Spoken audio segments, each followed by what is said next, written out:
Victory will be ours! All right, if you insist. If you added up every hour I've spent gaming in my life, I'm pretty sure you'd find a large percentage of it has been in StarCraft and Civilization only. And recently, while discussing No Heroes Allowed, I lamented the lack of deep, real-time, and turn-based strategy games. While VR is an obvious match for first-person shooters and experiences, developers seem to be a bit hesitant to create the type of strategy games that reward hours of resource management and long-term planning. With an intriguing mix of turn-based, real-time, and deck-building gameplay, there was a very real chance that Skyworld could be the game I was waiting for.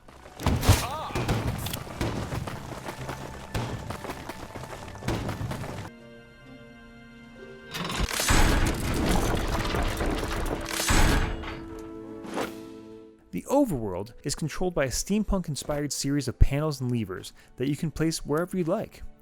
There are different views for creating units, researching upgrades, and balancing between taxing your subjects for gold and rewarding them with extra food. The views switch in a really charming animation where the world flips over, displaying the next view. The resource gathering is pretty basic, with 5 different types of resource. Food to feed your workers, wood and iron to build and upgrade buildings, you tax your subjects for the gold you need for special units, and mine for the magic you need to research new units and abilities for those units. You move your general in order to place a watchtower in the next section of the board, claiming it for your side. This region now belongs to us! You can then build more buildings, which lets you collect more resources, which lets you build your army, etc. Your units are represented by cards, and each general can have a deck of up to 8 cards. They each have a mana value, which roughly scales with their relative power and usefulness on the battlefield. The combat happens when your generals meet on the board. You have a hand of 4 cards, and a mana counter based on how much magic you have banked up.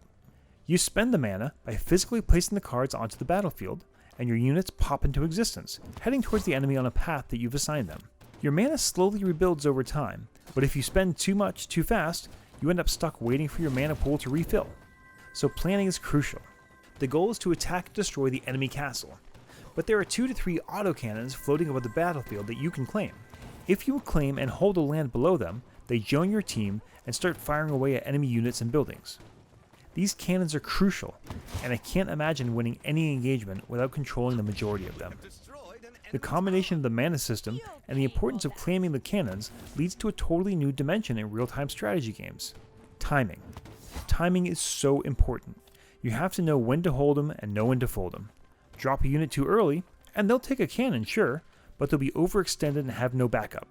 Because you can't stop your units or change direction once you cast them, you really have to have a plan.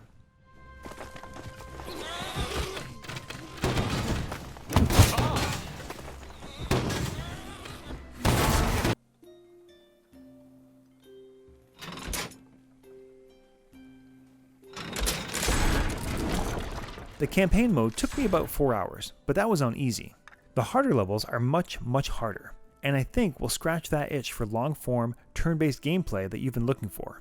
In addition, there's a multiplayer option, where you can face off against another player. If you get sick of the campaign, there are a series of skirmish levels that put you up against the AI on modified game boards inspired by the campaign levels. There are also online leaderboards and daily challenges to really mix up the gameplay. Overall, this isn't exactly what I was hoping for. Let's be honest, I just want Civilization in VR.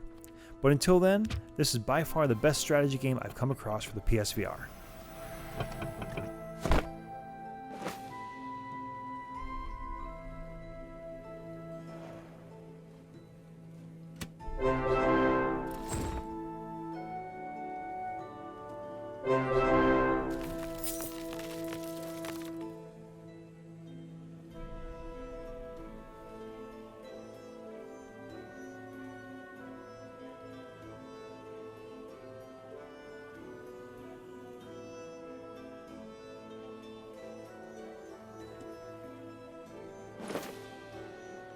You have started your attack on an enemy general.